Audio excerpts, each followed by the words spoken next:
What's going on, everybody? This is MudFlap from MudFlap Outdoors with another episode of the Broken Down Podcast presented. I messed that up, but we're going to go with it. It's presented. Trey, I already can tell you I did not go to school to be an English major, so forgive me on that. But Me either, buddy. Me either. But as you can tell, I already have a guest. We're going to go on straight into it. We have Trey Gallman. Trey, how you doing, my man? Hey, I'm doing good. And look, you talked about not going to school to be an English major. I went to school for sports administration, and here I am doing music. So who's the joke on? That's what I'm saying, man. So it's interesting how me and Trey got linked up because, Trey, I know your manager, Lindsay. I don't know how I know your manager, but whenever she saw I was starting a podcast, she was like, hey, I got a guy if you ever want to interview him. And I said, absolutely. I'm all open for guests. So here we are. We got Trey Gallman from Prairieville, Louisiana. He is a country music artist who used to play football. It's funny, Trey. I was thinking about this as I was prepping a few days ago. That's almost like a reoccurring theme. You have Riley Green, who played at Jacksonville State. You had Sam Hunt, who played at UAB. And then we have you, who played at LSU. Yeah, and Chase Rice was it UNC? Yeah, I'm pretty sure he did. Dude, there's I'm pretty so sure many. he was linebacker at like UNC or something like that. I know. Or Middle Tennessee, something like. He was definitely a linebacker somewhere. Oh, for and sure. There's a handful of other guys. Co Wetzel played ball. There's a few football players that are turning into country music. I know it's almost like a pipeline. I don't know. It's basically a pipeline from sports to music. I don't know. It's kind of fascinating to me. Them guys just, you just talked about some pretty successful dudes. So hopefully one day I can, earn the right to actually put myself in that conversation instead of just doing it right now. Well, dude, I mean, heck, just whenever I finally scheduled this with you, I listened to your music basically for the past 3 days and 4 days, and man, the best way that I can say and describe your style is like it's country music at its core, with a rock flavor, with a bayou twist. That's a good way to put it. I like that a lot. I like where your head's at. I appreciate that. Yeah, absolutely, man. So right now we have Trey Gallman. Like I said, he is from Prairieville, Louisiana. Dude, I Googled Prairie. I'm guessing I'm saying it right. Prairieville. Yeah, Prairieville. Yeah, Prairieville. Look, for me, people laugh at me all the time because I don't ever enunciate the R. So for me, it's Prairieville. Prairieville. Like, Prairieville. Pearland, Texas. I'm like, no, Prairieville, Louisiana. Yeah, I guess that's when the coon ass comes out. Yeah, I was about to say. So, how was it growing up? Just kind of in that area. Oh man, it was good. I'll say, and like the people that are a few years older than me, and a lot of the people that are from Prairieville before it blew up. After it really had a major expansion after Hurricane Katrina because a lot of people relocated there. But I remember being a kid and it having kind of that small town vibe, only being 20 minutes or so outside of Baton Rouge at the time. So you were close enough to be in the mix. And Baton Rouge is not a big city. It's just it's a big college town, really and truthfully. But it had I remember growing up and feeling like I had the small town vibe that country music talks about. And we grew up on 5 acres, and all my buddies, we all rode four-wheelers, we all hunted, we all fished, we all got into trouble, climbed trees, did the whole thing. That was it. But now if you talk about Prairieville, it's it's a thriving suburb of Baton Rouge that's grown at least 8 to 10 times what it was whenever I was a kid. I mean, there was Highway 42 runs through the middle of it's not technically a town. I guess it's just like a village. It's not incorporated, but Highway 42 ran right through the middle of it, and it used to just be a curvy 2-lane road that had a bunch of potholes in it, and nobody wanted to go down it. And now it's a 4-lane highway with a suicide lane going through the middle of it, and all those cow pastures that we grew up mud riding in are now all subdivisions. So it's a lot different now. But I feel like as far as my background and where I come from, I feel like I came from that small town vibe that is country music, I mean, dude, you just described the epitome of small town living, country boy lifestyle. That's basically what I heard, and that's how I interpreted it. Right, and the only difference for us was that it like you hear we didn't have dirt roads. I'm not going to sit here and lie and say that we had dirt roads. We didn't. Everything was paved.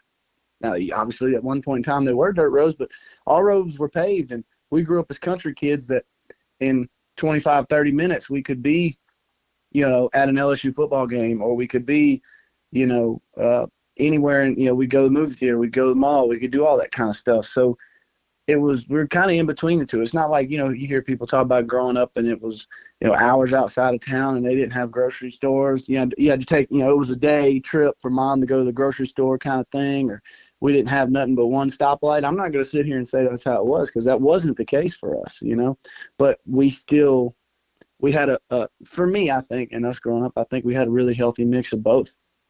No, I mean, it definitely sounds like it. I mean, like you say, growing up 20 minutes from Baton Rouge, I mean, you had to grow up a dang LSU fan. Oh, you know it. You know it. I mean, that's like we were talking about before we started the episode, just talking about, in most states, but you look at Mississippi, you got Ole Miss or Mississippi State. In Alabama, you saying you're from Auburn, you got Auburn, you got Alabama.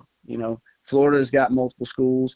Georgia really, I mean, you got Georgia and Georgia Tech, but when you look at Louisiana, don't get me wrong, there's a bunch of smaller schools there that are successful programs, but it's LSU or LSU. That's it. Right. No, for sure.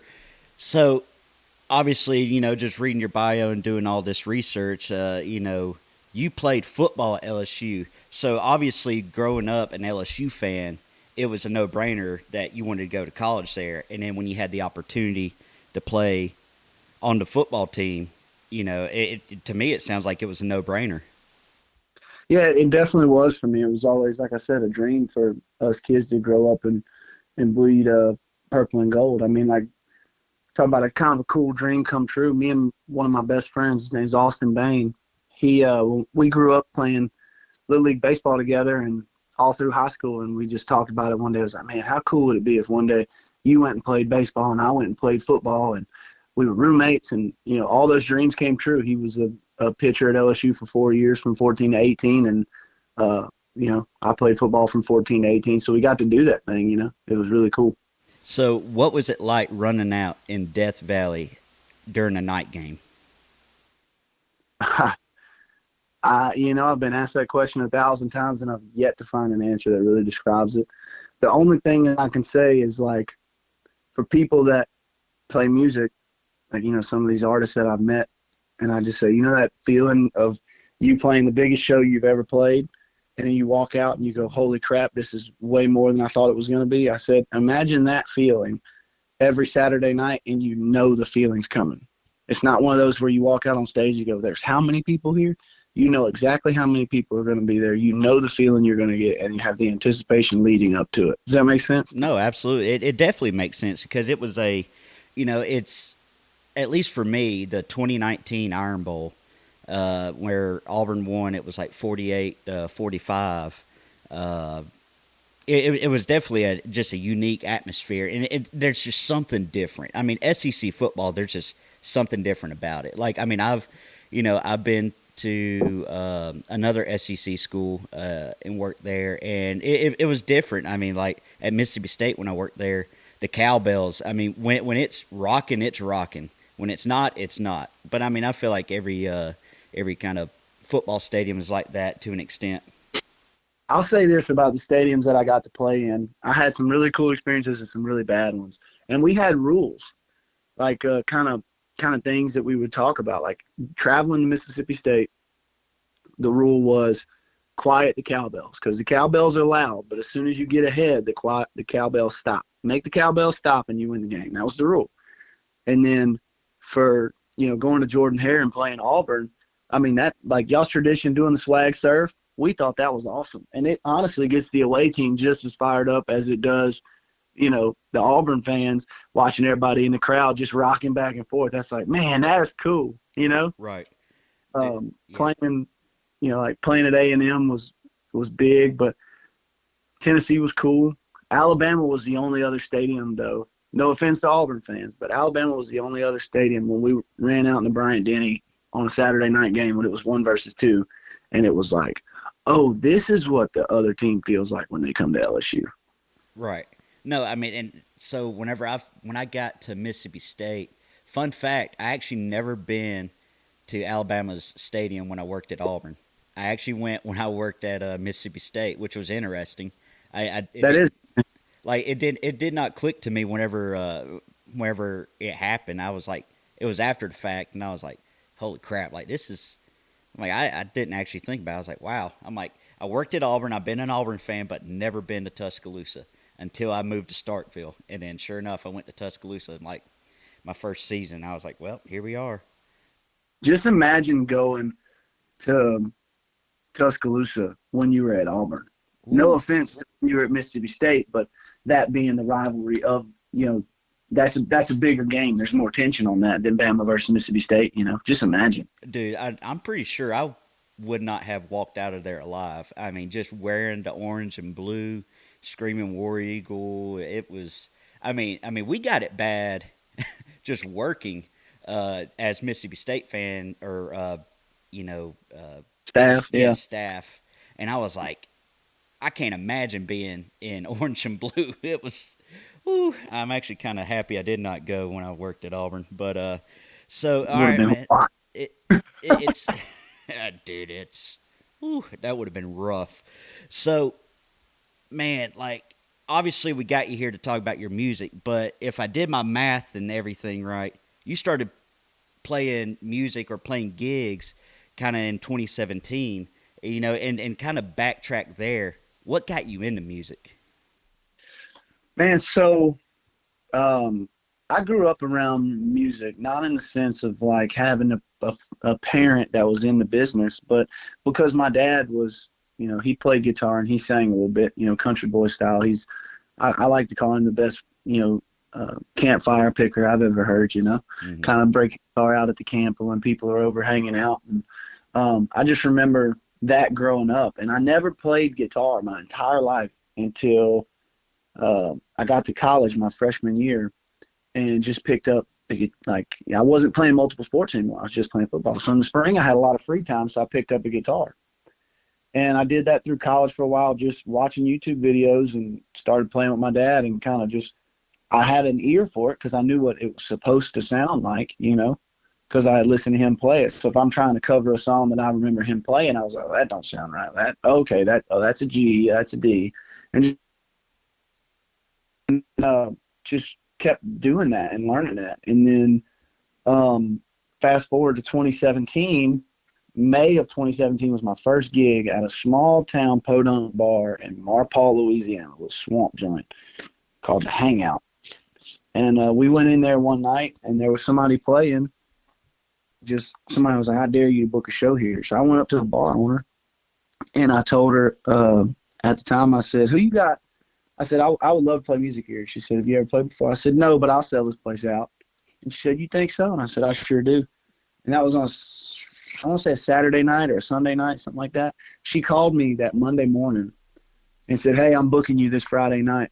Put your money where your mouth is. At the time, I didn't own a guitar that plugged in. I didn't own a microphone. I didn't own speakers. I owned no gear. I had nothing. So I said, yes, ma'am, I'll take the gig. I got off the phone and immediately called my stepdad, and he's a big music gearhead. I said, hey, I need all the speakers, all the cables. I don't even know what it is, but I need everything to play a gig. He's like, oh, you booked a gig when? I'm like, in 3 days. He's like, oh shit, okay, well, so he bought me my first system, a little Harbinger, and man, that thing wasn't worth $300, but we played on that thing for a few months, and then I called my dad right after I got off the phone with my stepdad. I called my dad and I said, look, I just booked my first gig. He said, did you? I said, yeah. I said, he said, how long is it? I said, well, it's a 4-hour set. And he goes, and he kind of laughed. I said, what's so funny? He said, how many songs you know? I said, 12. And he's like, Oh my word! so he's like, you're going to need to learn like at least 60 songs to play a 4-hour show. And I was like, well, that's why I'm calling you, because you're going to play with me. He said, all right, I'll play with you. So I stayed up like it was finals week, that whole week, man, and just learned every song, like just printed out, was going to study hall, and instead of studying for tests or whatever, I was printing out lyric sheets and put them in a big old 3-inch binder. and would turn the page. So we get up there on stage, and I'm saying, chasing that neon rainbow, living that honky tonk dream. Whoosh. Like I didn't have an iPad, I had to turn the page. Oh my word. Yeah, man. And I did that for a few months, and then we went and put a band together in like November or December of that year. Some buddies on the team. Jack Gonsolin was the kicker. He said he played bass. He had a buddy that played keyboard. One of my best friends was crashing on my couch at the time. His name was Drew. He was playing drums, and then Jacob Pelletier, he's been my right-hand man, my steady guy since day one. He was my guitar player, and we just put a band together, and we ran the LSU Greek life scene pretty hard all the way until all of 2018 and all of 2019 before I ever even thought about releasing my own music. And we were doing all of the LSU stuff. Any college party that there was, we just kind of ran that scene and then just kind of doing the thing. And come 2019, we went to Nashville for the first time, recorded some songs, and put out Down a Little Back Row was my first one. And we actually had a little bit of traction with it. And it was like, well, man, maybe I can do this for real. But I was still doing other jobs. By this time I had graduated college, so I opened a gym, and I was working construction and playing music on the weekends. So the idea of writing music and being a songwriter and doing the thing, that had never occurred to me. It was just like, hey, I got an idea to write a song, let's write it. And once I save enough money, we'll go to Nashville, and we'll still do our 3-hour cover shows, and I'll play maybe 2 or 3 originals a night and just kind of see. And then it just kind of manifested from there. It just kept growing and growing and growing. And then by 2023, fast forward to February of last year, I just, had my hat, my hand in a bunch of different hats, and was doing a lot of different things, and was just stressing out about it. And I just, I prayed on it real hard, and just up and sold everything and moved to Nashville and said, I'm going to be a songwriter. And so I did it. And so this past year's being full-time music, it's been the hardest year of my life, but it's also been the most rewarding, because it's led me to meet some of my best friends, and meet some great people, and have some really cool experiences that I'm, super proud of. So I guess that's a brief, 6-year synopsis of what it's been. Wow, dude. I mean, yeah, I'm still trying to fathom the idea of like, yeah, I'm booking a gig, but I have nothing. I'm still trying to comprehend that. That's amazing to me that you sat there. It's literally what like I forgot the analogy, but you're literally just saying, hey, I'm betting on myself, but I have nothing to bet on. So like, we'll figure it out. We call that figure that shit out. Dude, that's been my rule since day one is, I don't know the answer to it, but I got faith, that it's going to work out exactly how it's supposed to be. So I'm going to pray on it. It's going to happen. And however it's supposed to happen is what's going to happen. And that's just the way it's going to be.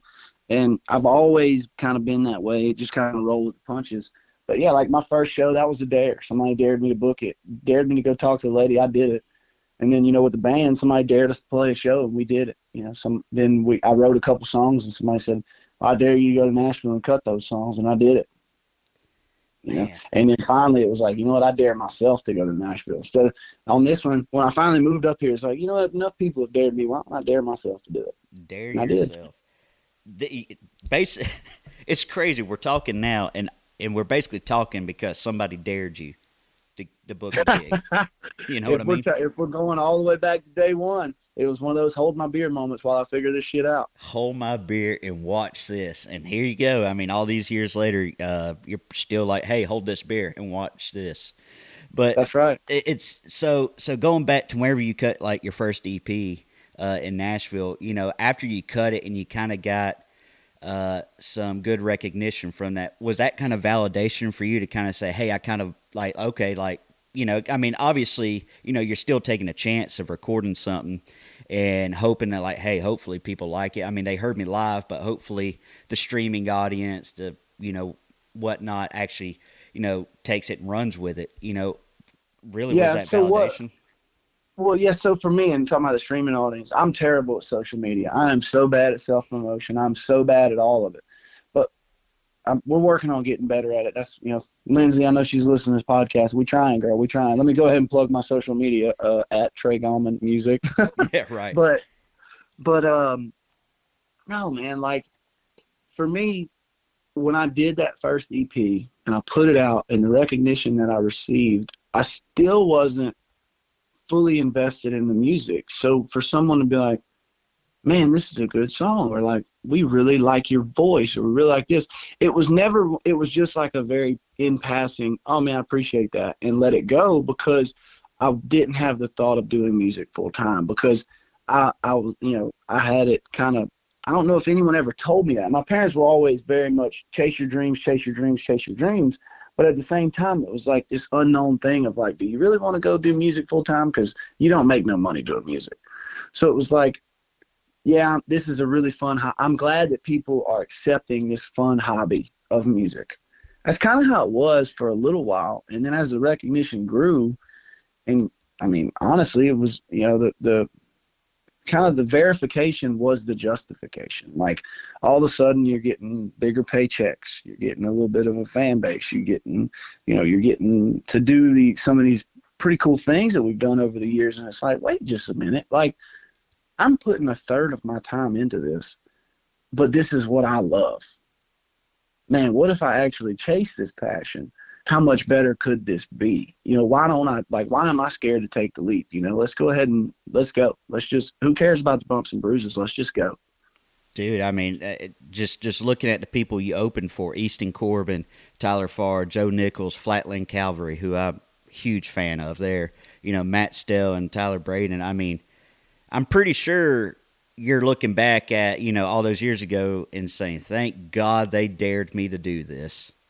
I really am, man. And like some that aren't on that list, a couple weeks ago, we just did a show at Flatland Calvary, and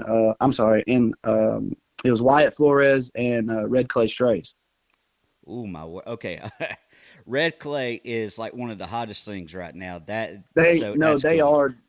And those guys, man, shout out to those guys. They are incredible people. It was really, really cool. The thing for me was not the fact that we were on the bill with them and we got to play with them. And Wyatt, that wasn't the thing for me that was like, man, I sure am glad that I took, this jump to believe in myself, like you said. For me, it was the fact that all of the guys from Red Clays and Wyatt and his band stood side stage and watched my set and then hung out with us and talked to us right after. Not to say that they wouldn't, but just the point of, all of us, it doesn't matter how famous you are, if you're a celebrity or not, if you're the hottest thing in country music or you're just on the come up, we're all regular folks that get put on a pedestal that's unnecessary. And, sometimes people get a little jaded and they get a little lost in that spotlight. But it was really cool to play with them guys and them all be down to earth, and kind of any question that I had or any connect, we just sat there and we just talked. They watched our show, we watched their show, we sat there and, show was over and we're supposed to be leaving and we just BS'd for, several hours. So it was just, that was what was more validating to me. It was not playing the show with them. It was getting to meet good people. Dude, and then also, it's just a lifelong memory because they took time. Because, I mean, again, they could easily just go, hey, we're going to play our show, hang out, kind of do the PR thing, go about their day. But for them, all of them, Wyatt and Red Clay, just sit there and watching, your segment, your gig. I mean, obviously it's validation, but also it means a lot to you because you genuinely feel like that, hey, they care, they really want to help. Because again, I mean, just like you said, everyone, I mean, yeah, you may have, Wyatt Flores, and Red Clay, Flatland Calvary, Joe Nichols, insert name here, who's the hottest name. But again, like you said, everyone's normal folk. So, like, I mean, at the end of the day, you can sit there and crack a bush light and just talk life or whatever. 100%. And that's what it's all about at the end of the day. Oh, dude, I understand the traveling aspect of all this stuff because in a few weeks I'm going down with my buddy John Boy Story. He's playing at the Riley Green Duck Jam at Oh, Florida. yeah. Yeah, so we're going there, and the night before he's opening for Cooper Allen in Dothan. So we're going from Dothan, Floribama, and then he has a gig the next night in Enterprise. So we're doing the circuit. I'm going with him, helping him out, getting some content for him. So it's I understand that completely of the traveling and being around different people.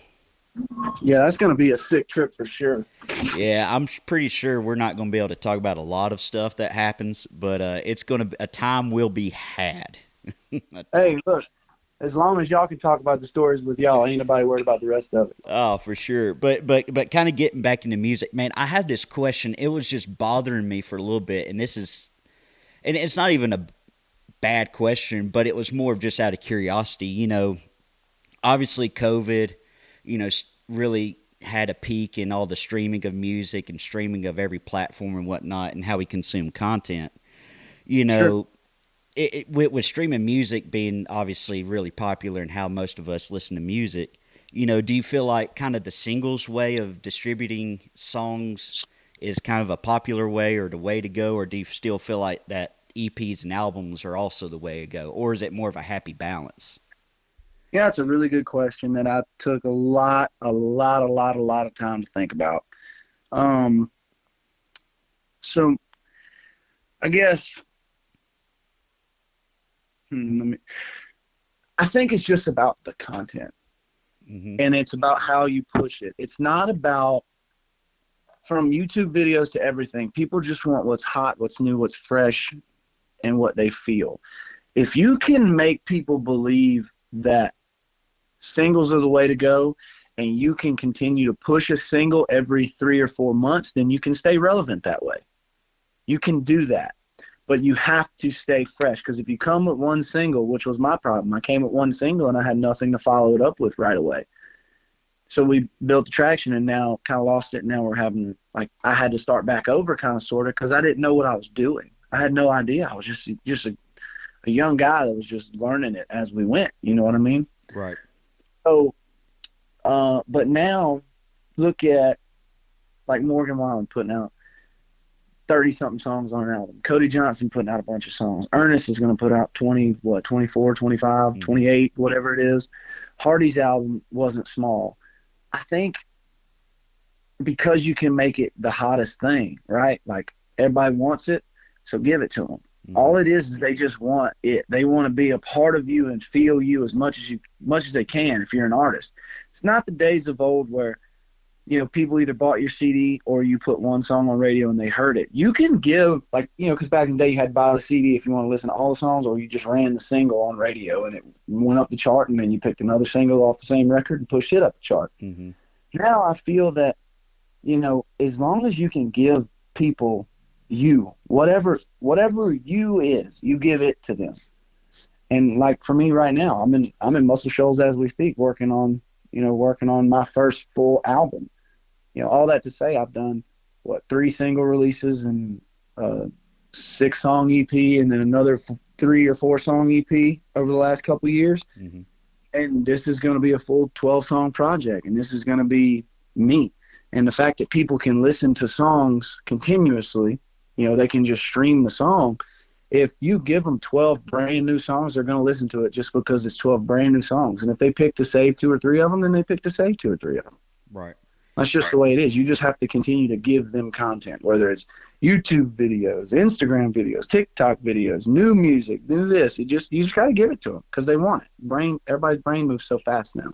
No, absolutely, and it's interesting you say all that because, again, it's all about presentation. Like obviously you can go out with your, 3 singles. Those are you're going to do three, and those are promotion for your new album. And those 3 songs are on your new album, but you also have 9 fresh songs. Well, technically, in my opinion, it's still 12 fresh songs because you're repackaging those 3 songs into an album. So it's Right. it's interesting because there's not a, at least nowadays, in my opinion, there's not a right or wrong way to do it. You just have to just do it. Yeah. Yeah. I absolutely agree with that. And yeah, you just have to do it. And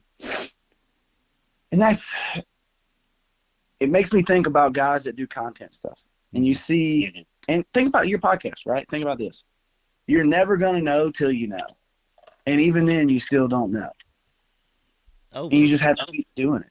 oh, correct. I mean, it was funny. Like I was like, because me and my buddy, we were sitting at like I always saw him and we text, and he's big in the outdoors and like doing all the hunting, turkey hunting, and all that. And so he was like, "Man, I want to start a podcast." And at the time, I was like, "Man, I don't know if I want like I don't want to do one." But also, I'm like, what would I talk about if I did one? And I'm like, throughout my years of working in athletics, I never had time to go hunting, fishing, or anything. And at this point, like if I do, it's great, but I'd much rather have a camera and capture the moments of other people that want to do it. And so one day I was like, I have my brand MudFlap Outdoors, and I need more content. And I was eating dinner with another one of my buddies, and I was like, man, I'm thinking about doing a podcast. He said, well, that could work. And so I called up the original buddy who came up with the idea, and I was like, hey, man, you want to come over and like do this podcast? Like, it'll be the first one, but like, you want to do it? And he's like, yeah. He came over. We had no idea what we were doing, but we could have talked. Trey, I ain't gonna lie, we could have talked for at least 3 hours, and I had to cut it to 30 minutes because I literally afterwards I'm like, dude, we may have something. Like, this is kind of crazy. And isn't that wild how that works? And just the same as you said, well, I need to cut this to 30 minutes. Who said? Who said you had to cut it? Why not? Just the same as like, oh, I'm going to release a single, I'm going to release an album. Who said you had to cut it? You could have left it at 3 hours long and just put it out there in the ether. Yeah. And just let the people love it. Either they love it or they don't. It doesn't matter, because at the end of the day, it's going to be the people that are a fan of you. You want to earn new fans all the time, but you don't want to earn new fans by being something you're not. Like, I'm not going to put out music just because I want it to sell to country radio. Mm-hmm. I'm going to put out music because I'm going to be unapologetically me. And if you rock with me and you like my music, then hell yeah, let's build this thing. Let's get on this rocket ship and let's go for a ride. But I'm not gonna sell out. I'm not gonna sell my soul in something, or something that doesn't believe in me, or something that I don't believe in. You know what I mean? Oh, for sure. I want it to be just that. So that's kind of the thing, right? Like you saying, the podcast. Who gives a damn if it's 3 hours long? If somebody wants to sit there and rock with it for 3 hours, and then like say your first episode, like think about the podcast that we listen to. I can know. Like, one I think about is Bussin' with the Boys. Mm-hmm. I've listened to Bussin' with the Boys since the beginning, and you don't think about the fact that the podcast has gotten better and better, just the same as you don't think about a kid growing up until, because you see them all the time. Right. But when you go back and look at old pictures, or you go away for a little while and you come back, you're like, man, how it's grown. Oh, dude. And it's cool to be a part of that as a fan. Oh, dude, for sure. Like, and it's funny, and this kind of ties into it, being unapologetically, yourself and not selling yourself to to the devil and all that. It's Oliver Anthony. I mean, he just came out with his album, and I listened to it, and he's got this one song that I live and die by at this point, and you should definitely listen to it. It's called VCR Kid, and it's so good. It's basically, at least how I interpret it, is basically looking at an old VHS tape and of like yourself growing up, and then kind of looking back and like, man, that kid knows nothing of what he's about to experience. The life, the trials, the tribulations, what I'm feeling now, just old, tired, and everything. I was like, man, that's a deep song. Right. But it's, I'm gonna have to go listen to it. I'm gonna check it out, dude. It's so good. Now, obviously, I mean, it's definitely Oliver Anthony. So he's, I mean, I like his style. But then again, like, it's crazy. Music is so interesting because it draws everyone in and makes everyone feel a different type of way. Like when I listen to your music, like, I want to go out to Talladega, bring a 12-pack, and just see what I get into. Like, I'm ready to go. Yeah. I'm ready to, like, bust some heads, like, do some stuff. Like right there, the damn song, Up to No Good, it's on loop, man. It's on loop. I was listening to it, I was like, I really, like, sometimes after I listen to it, I'm like, I'm a bad mofo, and I don't even know it. Like, I'm here. Yeah, that's what it's about. Thank you. But Thank you. Absolutely, man. It's I'm all about giving people their flowers. Like, I listen to all your songs, and that one's one of my favorites. And Sinners and Angels, man. That one, God, I like those two. Those are like my top two favorite. I like them all, but those are the ones that are like, man, if I'm gonna put anyone on the Trey Gallman, those are the two songs. I'm like, look, listen to those and get back with me. Man, that's crazy you say that, because both of those songs were written while I was on the road. Really? Both of those songs. Yep. So funny story about Sinners and Angels first. Um, when I went to Nashville for the first time and recorded my first EP, Mojo, my dad came with me, and we were driving back from. We were trying to hurry up and get out of the studio and get back home because Hurricane Barry was about to make landfall in Louisiana. So we drove through the night to get back to Louisiana, make sure, it was supposed to be some big storm, but it wasn't. Though that's beside the point. Mm-hmm. It's supposed to be bad. So we're hauling tail home, and on the way home, Dad said, "Man, can you believe that you're now technically a country music recording artist by definition?" And I was like, "Man, that's pretty cool." And he's like, "Yeah, it's pretty cool." And he's like, "Technically, I'm a country songwriter," because he helped me. We wrote down Little Back Road. Right. So he was like, "Man, there's sinners and there's angels and there's good old boys like us." And I said, "What did you just say?" And he said it again. And I said, and I grabbed my pen and paper, and we wrote that song on the drive home, going through Memphis. Leaving Nashville, we took 40 to 55, and then down south Louisiana, and that's when we wrote that song on the way home. And then turned around to talk about Up to No Good. I had played before LSU played in the College World Series this past summer. A buddy of mine, I had a show at the Texas Club in Baton Rouge, and a buddy of mine came down named Parker LeBlanc. We've written a bunch of songs together. He's also from the same hometown.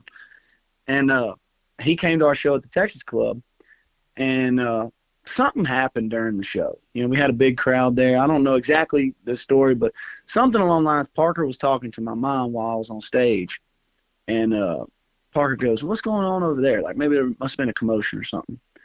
So what's going on over there? And my mom said, "Oh, I don't know. They're just up to no good." And so we left straight from that show. We got in the bus, me and Parker, and drove 16 hours to make it to Omaha, from Baton Rouge, Louisiana to Omaha, Nebraska, to watch the College World Series for LSU to play. I don't remember who they played in that first game, Wake Forest maybe. Yeah. But we hauled through the night to get there. And on the drive, Parker was like, "Hey, your mom gave me this idea last night." And he started, and I was like, "Man, are we really going to write a song right now?" We hadn't been to bed. We've been on the road. Mm-hmm. He thought, "Yeah, I cannot think of a better time to write a song called Up to No Good. I think this is exactly when we're going to write it." And we did. We wrote it on the bus. Dude, both of those songs written on the road. Man, that's crazy. So you telling that story just reminds me of Cody Jinks whenever he was telling the story of how Loud and Heavy was written. And when his son was in the back seat. Yeah, just saying loud and heavy, or loud thunder, heavy rain, loud thunder, heavy rain, and sure enough, there you go, and that's his hottest song. Now he's got plenty more, but like it's just crazy how literally one phrase in one situation, just turns into something. Yeah, that's exactly 100%. That's the way it goes for a lot of us. Is you just gotta open your ears and pay attention to what's going on, and just kind of like, "Hey, what'd you say?" See what happens. It's funny because that also, trying to make a comedic side of it. If you've watched that movie Walk Hard, the Dewey Cox story, I don't know why I just visualize every time someone just says something. It's like you just kind of just look up, and it's like the idea and something, the gears are turning, and the oil and the gas, and it's your brain's on fire just thinking of what the hell you're trying to write and how you're going to write it. Yeah, there's a lot of different ways. There's a lot of different pieces to that puzzle, which is really cool on how the songwriting thing goes, like whatever the idea may be, and where it comes from and how it comes up. And sometimes it's another song, sometimes it's like you said, something somebody says that gets the wheels turning, or just a life experience. That's what I love about writing music, is just the way that thing kind of falls out sometimes. Yeah, I mean, and again, there's no wrong way of doing it, and that's there's not. Yeah, there's not. People say all the time, like, they're just, we're down here in Muscles.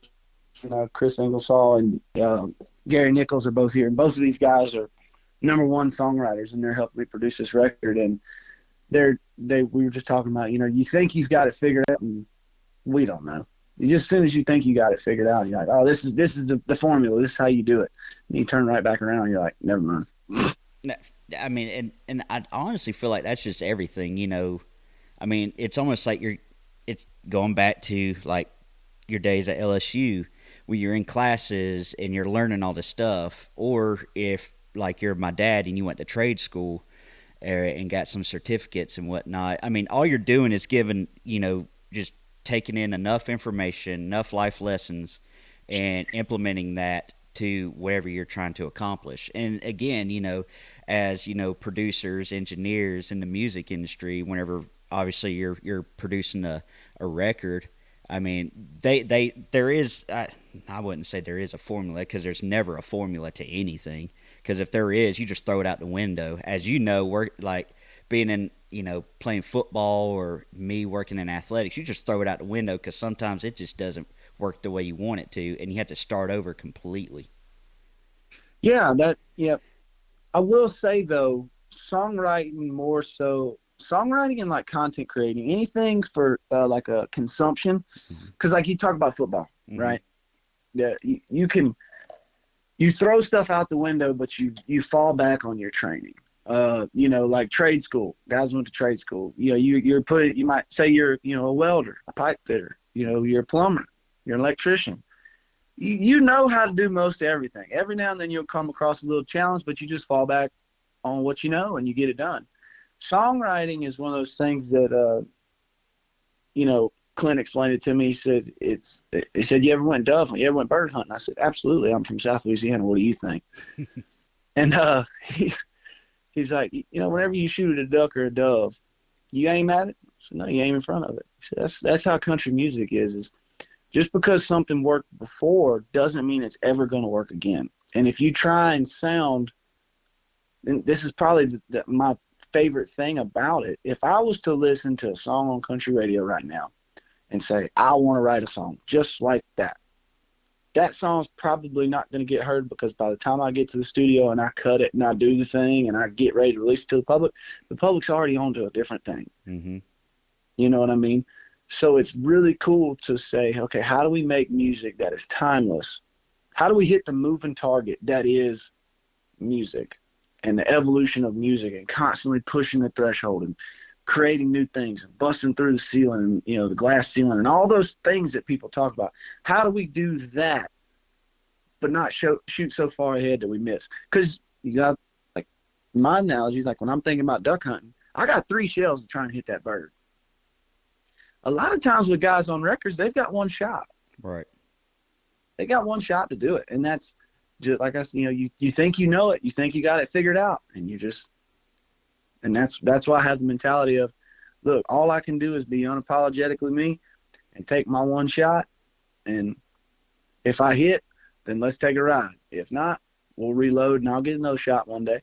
You know, I'll just take time. Maybe on the next pass of birds, I'll get another shot at them or something like that. You know what I mean? Oh, for sure, dude. And I never heard that analogy before, but honestly, it makes total sense because I mean, you know, you always got to take the chances. You always got to be kind of premeditated about some stuff, especially whenever you're sitting there trying to, you know, because obviously you know, you could have 20 songs written, and you're like, I played them live, but then but you had to be kind of premeditative, like which ones do I want it to be on this album?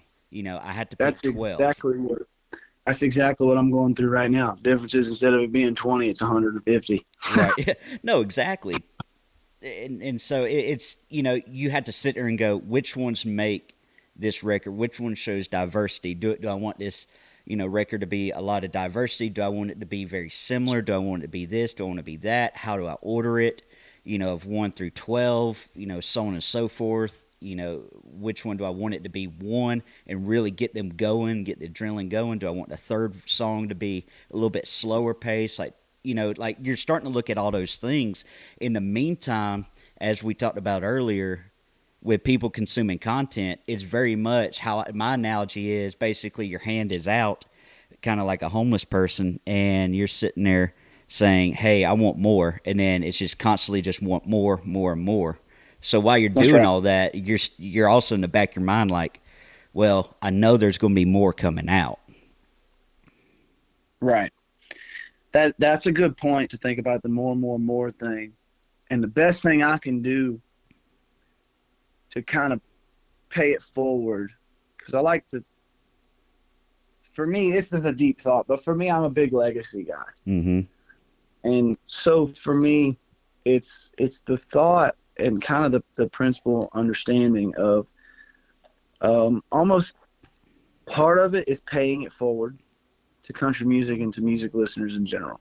Pay it forward to those individuals, whoever's coming after me, because I could think of nothing better than for some person, nothing cooler than for some person to come up one day and say, hey, man, that record you did in Muscle Shoals back in 2024 influenced me to be a musician and to do this. That would be just a cherry on top for me, and that would be everything. That would be amazing.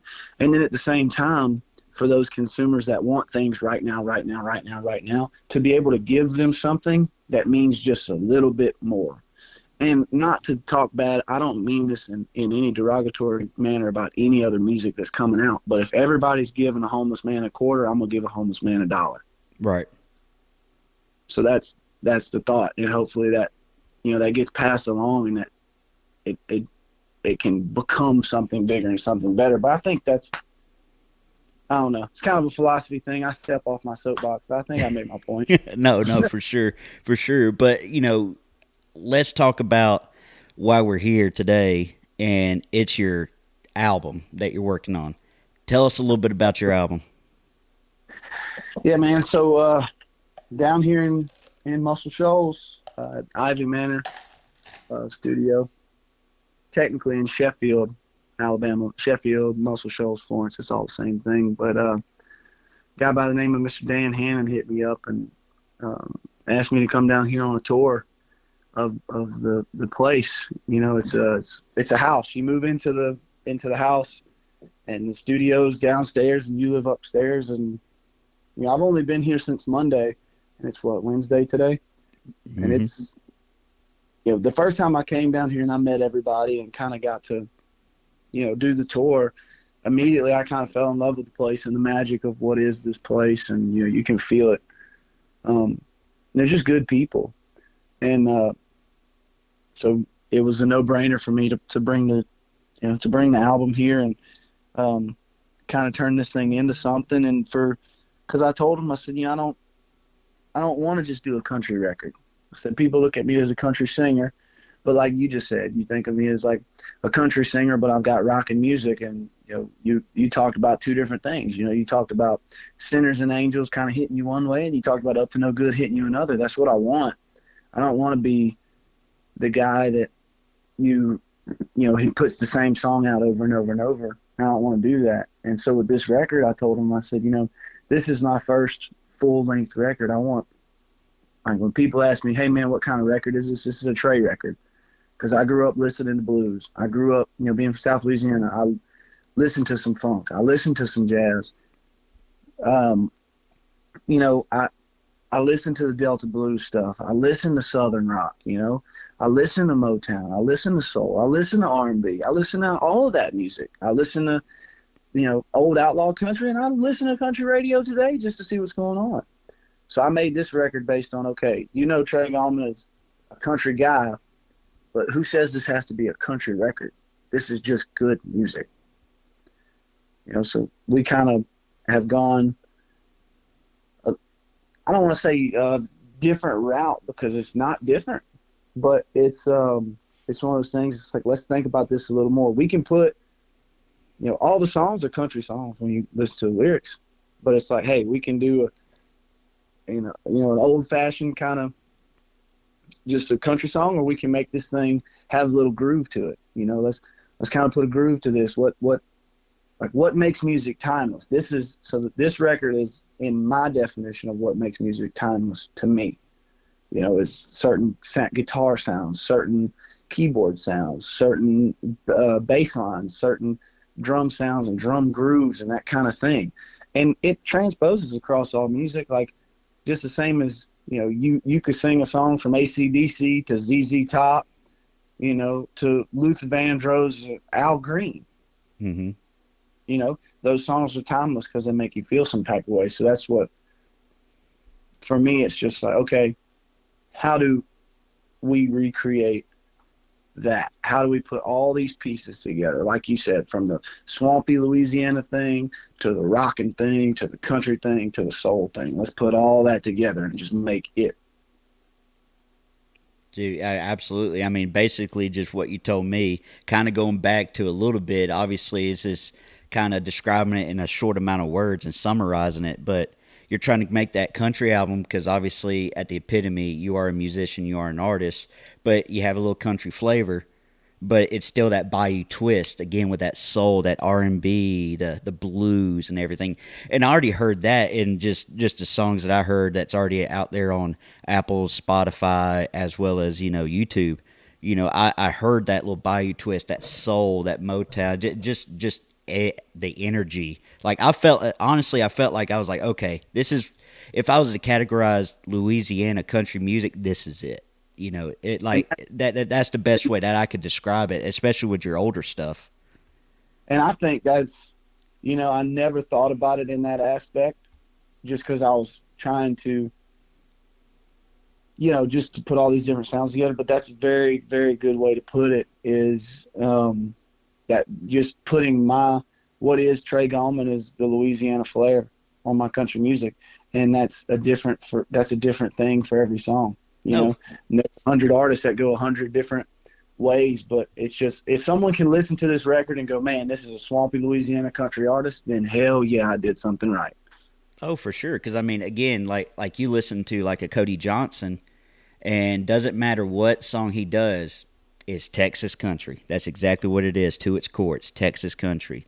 You again, right. Cody Jinks. You listen to insert person here, and there's always a flair to it. There's always something to it. There's a style to it, and then that's what I like about country music is, or really music in general is, I like the artists. Like once I have the style, like they could do no wrong. Like if it's a style I gravitate towards, then it's like whatever song they do, it's going to be perfect in my opinion because I love the artist of who they are. Like for me, my guy's Cody Jinks. He could do no wrong. Like it may be the slowest song ever that I'm like, but he could do no wrong because I love the artist and I love what he stands for and I love the style.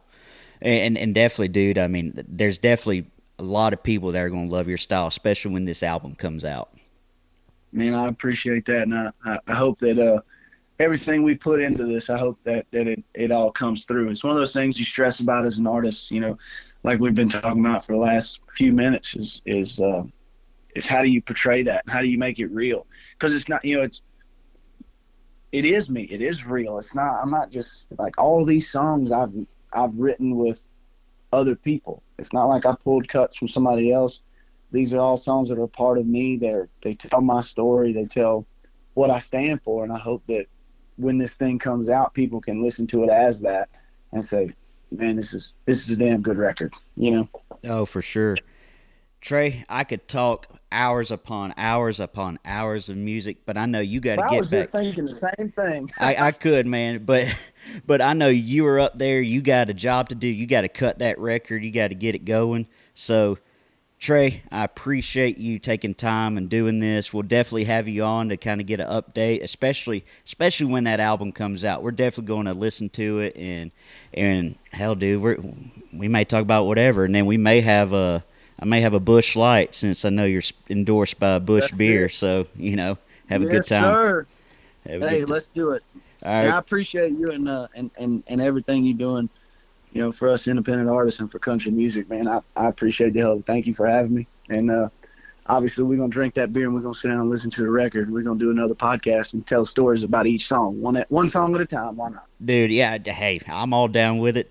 So, ladies and gentlemen, if you haven't heard from Trey Gallman, you got to listen to him now on Apple, Spotify. Check him out on Facebook, Instagram. Check him out, all that stuff. Trey, again, I appreciate it, man. Yes, sir. Thank you. Absolutely. Hey, and as always, everybody, keep on keeping on.